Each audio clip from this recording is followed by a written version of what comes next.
아이 정체성에 대해서 딱 써놓은 그만큼이에요. 대치동에 존재했지만 이 동네에 나무 없다고 이사 가기 싫어하는 남편 때문에 이사 못 왔고 그러면 네가 라이딩해라 책임져라. 그럼 되죠. 저 재밌는 얘기 해드릴까요? 뭐 저희 동네에 저는 아무 생각이 없었는데 최근에 전해 들은 얘기인데 저희 학교 엄마 중에 한 명이 저를 자기 반에 라는 학생 엄마로 짐작하고 있다는 거예요. 막둥이가 올해 얘기해줬는데 작년에 같은 반 애가 자기한테 오더니 니네 부모님 유튜브 하시니? 이렇게 얘기를 했다는 거예요. 그래서 그랬더니 야 우리 엄마가 잘 보고 있다고 전해달래? 이랬다는 거야. 걔가 나한테 어떻게 알았지? 이러는 거야. 진짜 몇 마디 안 나거든요 걔 목소리는. 근데 그걸 알고 그랬다고 그래서 어떻게 하셨지? 근데 너무 고맙다 잘 보고 있다고 얘기해 주셔가지고. 아니 최근에 그래서 자기 유튜브를 이렇게 보다 보니까 다원에 입시하는 팀장도 나왔고 비인의 입시래요. 네. 거기도 사람도 나왔고 엄정현 소장님도 엄정희 선생님 나오셨죠? 나왔더라고. 네. 그러니까 엄 소장님도 나왔구나. 그리고 뭐 최근에 또 오늘은 대치동 온 김에 저희 아시는 분, 제가 친해지고 싶은 언니 만났습니다. 소개 좀 부탁드립니다. 얼굴을 드러낼 수 없음을 안타깝게 생각하고 신비주의로 나가겠습니다. 동네 아줌마인데 2002년부터 2013년 10월 26일까지는 대치동에서 아이 공부를 시킨 학부모였었고 2013년 11월 말부터 학원 관계자, 사교육 종사자로 현재까지 일을 하면서 대치동에 머무르고 있는 사람입니다. 근데 실제로 대치동에서 살아본 적은 없습니다. 그 호정메이트가 대치동에서 살고 싶지 않다 해서 대치동은 매일 오면서도 대치동에 한번 살아본 적은 없습니다. 만나 뵙게 돼서 반갑습니다. 오늘 이 대치동을 심오하고 아름답고 도움이 될 만한 얘기를 많이 전해주실 것 같습니다. 그러면은 대표이사? 월급쟁이 사장이에요. 월급쟁이 원장. 바지 사장이고. 바지 사장입니다. 두 군데서 다 바지 사장이에요. 그 업체가 두 개나 되는 거예요? 근데 저가 여기 대치동에서 정말 친한 부동산 사장님이 계시거든요. 그분한테 이제 재종학원에 있다 보면 그 이제 학사에도 아이들을 방구해달라고 지방에서 엄마들이 연락이 오지만 이제 외국에 나간 아이들이 단기로 SAT나 토플 공부하러 이제 한국에 들어오면 엄마하고 애가 같이 숙식을 하려면 빌라 단기로 맞아요, 두 달, 맞아요. 세 달을 이제 그것만 전문적으로 또 해주는 부동산이 있어가지고 교육에 목숨을 걸고 오시는 분들도 있지만 이 동네가 그냥 생활 거점이신 분들도 되게 많잖아요. 저한테 밥 대주는 식당집 할머니 손녀도 숙명여고 나왔는데 성적 안 되는 애 문과로 돌려가지고 가천대 그 약식 논술 쳐가지고 재수 안 하고 애를 붙여줬다고 할머니 저한테 갈 때마다 계란 후라이 얹어주시거든요. 여러 군데서 복을 많이 짓고 계시는군요. 그리고 뭐 세탁소 사장님 애도 딱히 공부하는데 재능이 없는데 태권도 되게 잘하는데 애를 어디 보내야 되냐 그 단증 있냐 그래가지고 경희대 그 체육과를 레오는 레상스 전형으로 애를 보내줬단 말이에요. 그러면 세탁하는 거 긴급으로 엄청 잘해주고 토님 저희 애도 좀 재수 안 하고 가게 좀 해주세요. 제가 별로 좋아하지 않는 단어지만 소위 말하는 그 입시 정보를 많이 알고 있는 사람들을 돼지 엄마라고 하잖아요. 저희 애가 어렸을 때 그때는 그럼 돼지 엄마가 누가 했는가를 제가 가만히 생각을 해보니 2000년도에서 2010년 전까지는 여기 8학군에 각 학교에 전교권 엄마들이 주도했던 것 같아요. 그러면 그 전교권 엄마들이 뭉쳐가지고 입결을 내고 그분들이 소위 잘 가르치는 선생님들을 막 섭외를 하기도 하고 그랬던 것 같고 그 다음에 그 아이들이 커가지고 입결을 내잖아요. 대입에 입결을 낸 엄마들이 뭐 실장님을 하든 자기 학원을 차리든지 하면서 주도하셨던 것 같아요. 근데 그 이후에는 입시 전형이 굉장히 다변화가 되면서 이 A는 B다라는 공식이 깨진 것 같아요. 그래서 사실은 제가 함부로 뭐 나는 입시를 많이 한다. 내가 이 동네에서 애를 키웠고 입시하는 일을 업으로 13년 차를 하고 있지만 함부로 말을 할 수가 없는 게 내 아이 성향하고 이게 어렸을 때는 학업 역량이 정말 중요하고 습관을 들이는 게 정말 중요하지만 일단 고등학교를 올라가게 되면 그 1등급이라는 등급 안에 들어간 아이들은 일단 다 걸러지잖아요. 걸러진 아이들 사이에서 누가 1등급 안에서도 1등을 하느냐 혹은 1등급을 문을 닫고 들어가느냐는 그 아이의 성향의 문제인 거잖아요. 괴로운 것을 그래도 끝까지 참아내는 아이, 뭐 엄마가 하는 잔소리를 한 귀로 듣고 한 귀로 흘리면서 부모가 내 걱정이 돼서 저런다라고 받아들이는 아이의 성향하고 하나부터 열까지 다 예민한 아이는 그거는 제가 남의 집 아이들을 다 모르잖아요. 그리고 제 아이하고 제가 지내왔던 그 세월들을 구구절절히 말할 수가 없는 거잖아요. 전형이 다변화가 되니까 A는 B다라는 공식이 깨지니까 어떤 재미있는 현상이 일어나냐면 입시 전문가가 대중화가 되어버리는 거예요. 아무나 전문가가 되는 거예요. 그냥 이 동네 살면 다 전문가가 되는 것 같은 그런 느낌이 드는 거예요.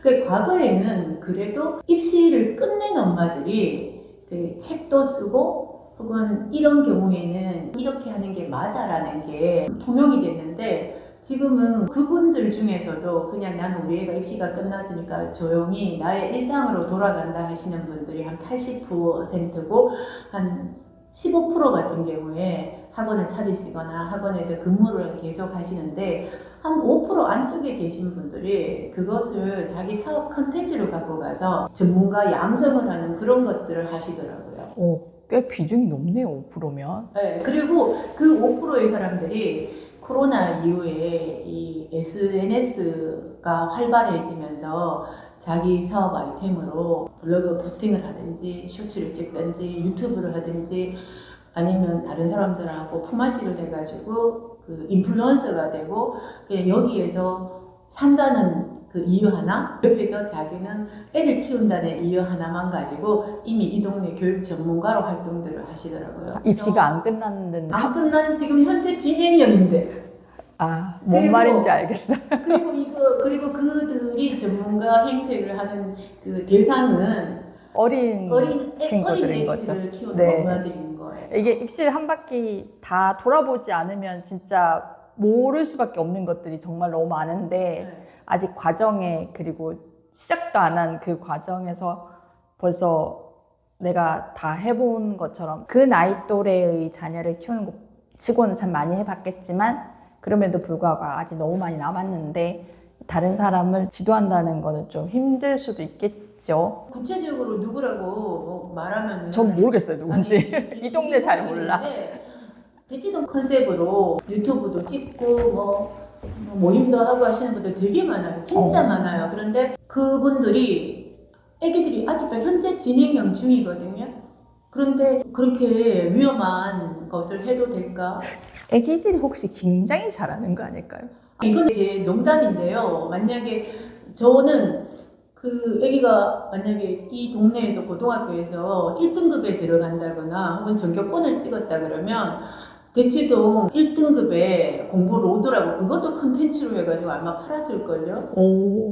그거 오는 거 보면 전교권은 아닌 게 확실한 것 같습니다. 근데 저도 블로그를 하고 이제 유튜브를 하지만 제가 가진 것보다는 전 전문가들한테 제가 궁금한 걸 많이 여쭤보잖아요. 그래서 항상 생각하는 게 제 컨텐츠가 별로 인기가 없는 이유는 내 새끼가 잘 못해서 그런 거. 그렇지 않고요. 자극적인 썸네일을 안 써서 사람들이 안 돌아서 그럴 수도 있어요. 그래요? 이게 그런 것 같아요. 쌀밥은 오래 씹어야 단맛이 나오죠. 그 우리 배웠던 아밀라제 그 특성상. 근데 이제 사람들이 그 오래 씹어 쌀의 은근한 단맛보다는 바로 입에 들어오면 달콤함이 확 퍼지는 사카린에 너무 빨리 많이 노출이 되는 거예요. 저는 그렇게 생각을 하거든요. 공부 쉬운 거 없잖아요. 공부가 좋았어야 하는 건 정말 천하에 재수 없는 거예요. 이건 그냥 괴로운 것을 맞아요. 아주 어릴 때부터 습관을 들이고 훈련을 하고 견뎌서 이루어내는 성취 경험인 거지. 공부가 정말로 재밌다는 사람들은 천재들이죠. 그리고 천재들을 우리가 날 만큼 전생에 나라로 구했나 싶거든요. 저는.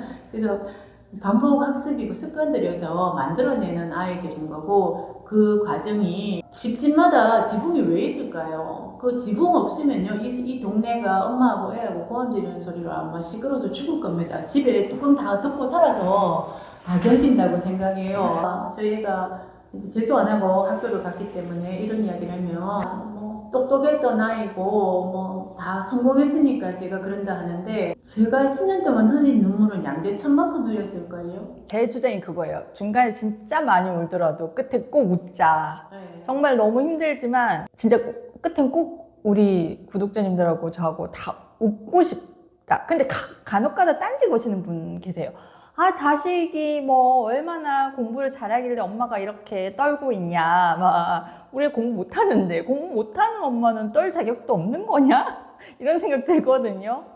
그 공부라는 게 저는 그렇게 생각해요. 10대 때 아이들은 학생이 직업이고 학생이라는 것을 직업으로 가진 아이들은 사실은 공부를 열심히 하는 게 그 아이들의 미션인 거잖아요. 그러면 공부를 못하는 게 결과적으로 나와 있다 그러면 공부를 못하는 유전을 준 부모의 잘못도 사실은 일정 부분 있는 거고요. 타고난 그 유전을 극복할 수 있는 습관을 들일 수 있도록 도와주지 못한 부모의 잘못도 있는 것이에요. 그 공부를 못해도 그 공부를 못한 거에서 조금은 좀 더 잘하기 위해서 노력하는 거고, 부모 역할은 어차피 다른 소질이 특별히 없으면은 공부를 해서 먹고 살아야 되는데 그 못한 거에서 조금 더 잘하기 위해서 옆에서 서포트해주고 그 괴로운 길을 잘 같이 가도록 가주는 도와줘야 되는 거고, 네. 그런 건데 어차피 못하니까 뭘 그렇게 그냥 내버려둬. 힘든데 그거는 아예 이거는 방임이잖아요. 이건 아니잖아요. 그건 아니고요. 뭐라 그래야 되나, 아마 그런 식으로 얘기하시는 분들은 못하는 아이 부모는 절대 아닐 거예요. 어느 정도 잘하는 아이인데 약간 자랑하는 식의, 내 자식은 내가 그렇게 새가 빠지게 뒷바라지 않아도 이 정도 하는데 너는 그렇게 새가 빠지게 뒷바라지 하는데도 네 자식은 그 정도야? 이런 느낌. 저한테 이제 우리 애가 공부를 너무 안 해요. 우리 애가 사춘기가 왔어요. 뭐 공부는 어떻게 시켰어요? 묻는데 사실은 아이가 태어나서 한 초등학교 4학년 정도까지 지켜보면 그 친구의 학업 역량은 저는 어느 정도 다 드러난다고 생각을 하거든요. 그 아이의 학업 역량에 대해서 엄마가 조금 객관적으로 받아들이고 난 다음에, 입시 전형이 정말 많잖아요. 선행을 많이 치는 것도 아이가 쑥쑥 받아들이고 또 선행 치면서 경쟁하는 것을 실제로 막 좋아하는 아이들도 있거든요. 그렇다 그러면 그런 아이들만 모여 있는 곳으로 과감하게 가가지고 아이가 견디면서 가는 것도 좋은 방법인데, 그렇지 않는 아이들을 준비 없이 그냥 무조건 학군지로 들어가가지고 이미 타고난 그 능력 자체도 조금 부족한데 애가 부족하니까 사교육을 한번 배워보겠다고 오시면 절대로 메워지지 않거든요. 오히려 입시 전형을 잘 공부를 하셔가지고 우리 아이한테 맞는 데 가서 주거하고, 투자를 그럼 못하지만 이걸 분리해서 생각을 하실 수도 있는 거잖아요. 내가 대치동에 집이 있지만 우리 아이가 그런 성향이 못 된다 그러면 다른 곳에 가가지고 애를 공부시키고 다시 대치동으로 오셔도 되고, 아니면 내가 비학군지에 사는데 우리 아이가 특출나게 잘하고 내가 빌라에 가서 전세를 살더라도 우리 아이를 천하제일검 이런 데 대회 한번 내보내고 싶다 그러면 대치동 와서 빌라에서 전세 사시든 엄마 아파트 가서 전세를 사시든 그러면서 공부를 하셔도 된다고 생각을 해요. 근데 그 동네가 입결이 좋은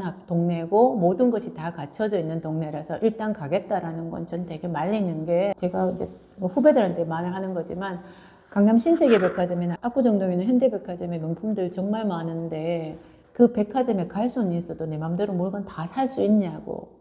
대치동에 오는 거는 자유인데 그 안에 널리고 널려있는 인프라를 내가 시시때때로 활용해서 내가 원하는 결과를 만들 수 있는 사람은 내가 살아보고 키워보니 15% 정도인 것밖에 안 돼요. 나머지 85%는 거기 도달하지 못하는 거예요.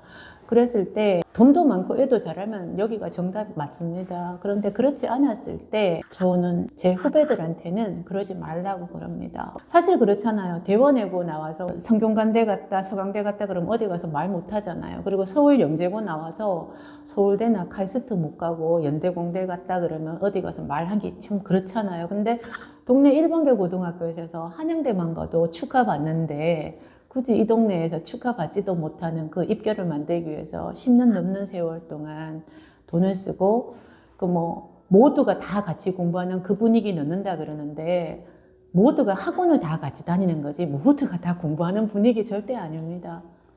의자에 그냥 오래 점유하고 있는 아이들이 정말 많고요. 공부를 한다는 것은 내가 연필을 쥐고 머리를 쓰고 학습을 해야 되는 거잖아요.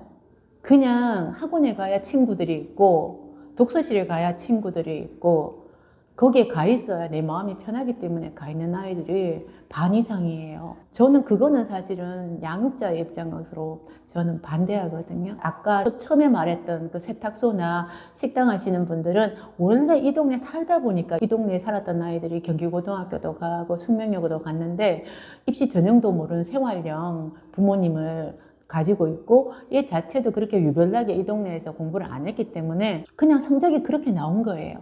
근데 그런 아이들은 재수 안 하고 가천대를 가거나 경희대 태권도학과를 가거나 건대를 가거나 해도 완전히 감사하거든요. 그 아이들은 불행하지 않아요. 왜냐면 그렇게 별나게 공부를 안 했기 때문에. 원주민 중에 그렇게 별나게 공부를 시키는 사람들은 과연 몇 프로가 있었을까요? 실제로 대치동에 우선미가 분양을 했을 때 저희 아는 70대 지인이 그 전문직 종사자인데 분양받아가지고 이사를 왔을 때 정말 구두에 흠붙이고 들어왔다 그랬거든요. 그분들 애기들이 지금 이제 40대가 됐죠. 그리고 그 40대가 다시 애기들을 낳아서 초등학생이 됐단 말이에요. 그런 경우에 신도시로 개발된 대치동에 그 사실은 아파트로 들어온 입시의 신화를 만든 그 한 부류고 제가 말씀드렸던 원래 그냥 이 동네에 할아버지 때부터 살던 분들이 원주민이 또 한 부류가 계시고 또 하나의 부류는 그냥 여기가 공부 잘 시키는 동네라 하니 조선 팔도에서 다 애들 초등학교 들어가면서 이사를 전략적으로 오시는 분들 딱 대치동에는 그렇게 세 부류가 사는 것 같아요. 그래서 일전에 또 후배가 언니 제이미맘 같은 사람들은 언제부터 대치동에 나타나냐고 좀 묻더라고요. 왜냐면 우리 어렸을 때는 제이미맘은 없었어요. 공부에 별난 엄마들이 있었지만 제이미맘으로 대변되는 그런 부류는 없었는데 약간 그거 너무 과장되지 않았어요? 너무 과장된 건 맞는데 저도 이수지 씨 그 유튜브에 댓글 달았거든요. 그 1탄 보고 나서요. 수지님 2탄 찍으면 고야드 가방 들고 나오셔야 돼요. 나오지 않았어요? 그래서 2탄에 딱 나온 거야. 그래서 야 고야드 내가 썼더니 고야드 나왔다라고 제가 농담을 했는데 그 진짜로 저기 엄마 아파트 지하상가에 장 보러 가면은 그 기저귀 가방처럼 큰 거 고야드 안 메고 다니는 사람이 없는데 그게 진짜 진퉁일까요? 100%다. 진퉁이지 않을까요? 아, 그리고 얼마 전에 그 매봉역 앞에 그 팬케이크 파는 가게가 있어요. 그 롯데시네마하고 애 아빠랑 거기 영화를 보러 갔는데 이제 창가에 앉았단 말이야. 근데 저희 애 아빠가 야, 저 옷은 무슨 브랜드길래 이 동네 할머니 할아버지 애 엄마 다 입고 다니니 하더라고. 작년 겨울에 좀 뭉클해요 그랬더니 행색이 저게 얼마짜린데 저 무슨 교복처럼 입고 다니냐고 애 아빠가 묻는 거예요. 그래서 원래는 이만한 가격이야 그랬더니 저분들이 저런 고가를 입었을 것 같은 행색이 안 보이는데 애 아빠가 그러는 거예요. 그래서 엄마 아파트 상가에 가봐. 그다음에 반포에 고속터미널 상가에 가봐. 짭이 얼마나 많은지. 100% 다 진퉁을 입고 다닌다고 생각해.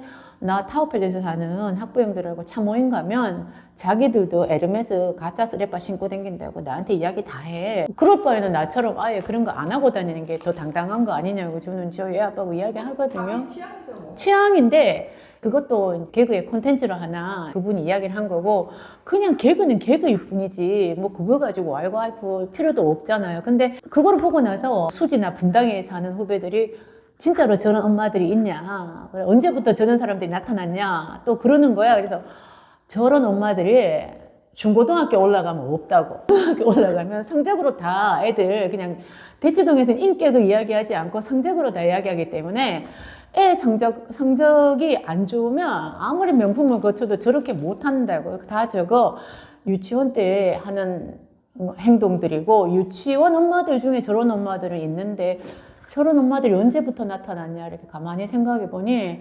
렉설 아파트 재건축되면서 그 원조가 시작되지 않았냐. 저는 그냥 제가 그렇게 이야기를 했어요. 렉슬 재건축은 왜요?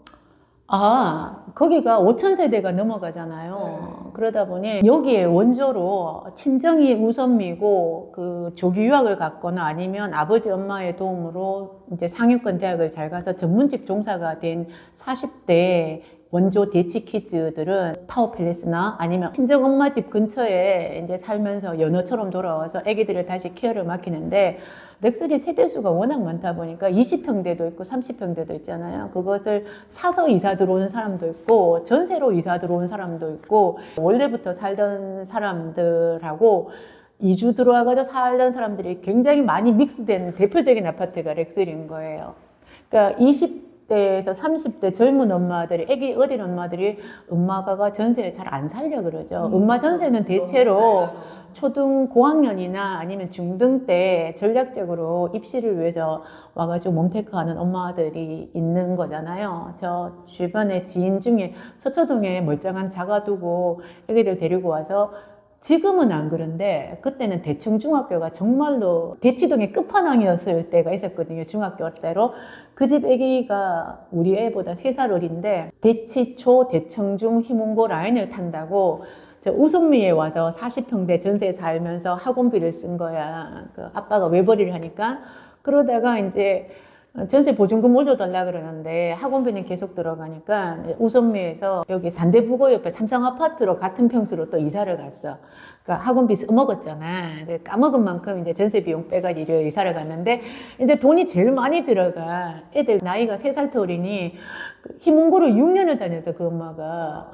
그러니 이제 나중에는 음아파트로 이사를 가는 거야. 전세금 점점 낮춰가지고. 그런 경우에는 내 집이 서초동 있지만 애들 공부시키는다고 전세금 낮춰가지고 계속 이사를 이 동네 안에서 했는데, 애기들이 유치원생인 엄마들이 선뜻 대치동에서 키워보겠다고 음아를 못 오잖아요.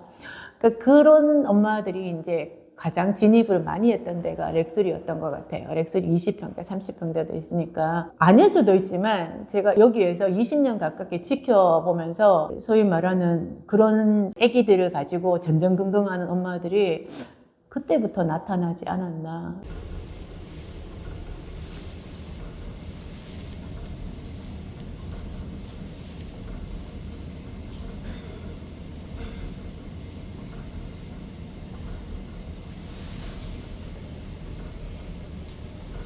여러분, 시대인재 W관 6층에 갇혔습니다. 시대인재 대치에 전화했어요. 열어달라고, 무섭다고. 뭐 이럴 수도 있네요. 아, 네.